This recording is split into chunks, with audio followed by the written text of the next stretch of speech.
Ketika Anda ditilang karena PKB-nya tidak bayar, Anda tunjukkan video ini supaya dipahami oleh polisi lalu lintas di seluruh negara Republik Indonesia. Apakah PKB yang tidak dibayarkan ketika operasi lalu lintas, STNK-nya masih hidup, ditilang polisi, bisa atau tidak? Jawabannya adalah tidak. Kalau ada polisi lalu lintas yang melakukan penilangan, maka polisi lalu lintas itu bisa dilaporkan tindak pidana pasal 333 KUHP, merampas kemerdekaan seseorang, karena tidak ada dasar hukumnya. Ancaman pidana bagi polisi itu adalah 8 tahun penjara. Ini tidak main-main loh. Nah, saya jelaskan sekarang dasar hukumnya. Pertama kita mulai dari STNK. STNK ini selalu ada 2 lembar. Yang pertama ini disebut surat tanda nomor kendaraan bermotor. Berlakunya 5 tahun.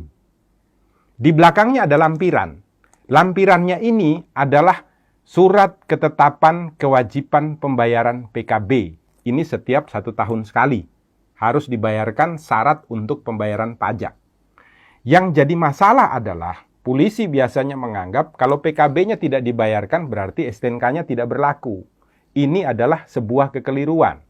Kenapa demikian? Dasar hukumnya begini, biasanya dipakai polisi adalah pasal 288 ayat 1 untuk melakukan penilangan ketika PKB-nya belum dibayarkan.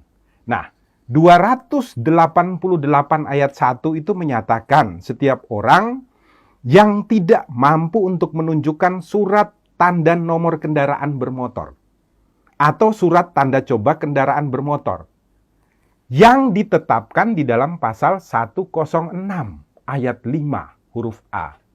Jadi penilangan terhadap pasal 288 ayat 1 didasarkan pada pelanggaran yang dilakukan dalam ketentuan pasal 106 ayat 5 huruf A.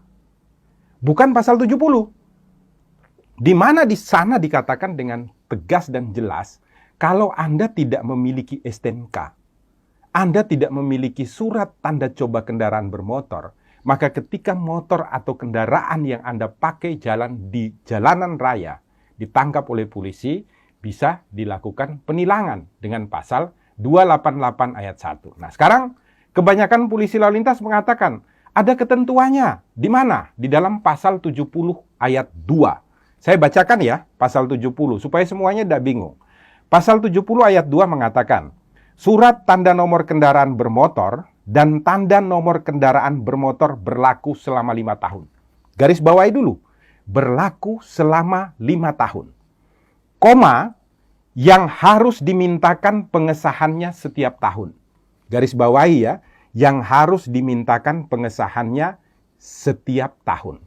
Anda harus baca penjelasannya, Pak Polisi. Nah, di dalam penjelasan daripada pasal 70, ini secara tegas dikatakan ya, ayat 2.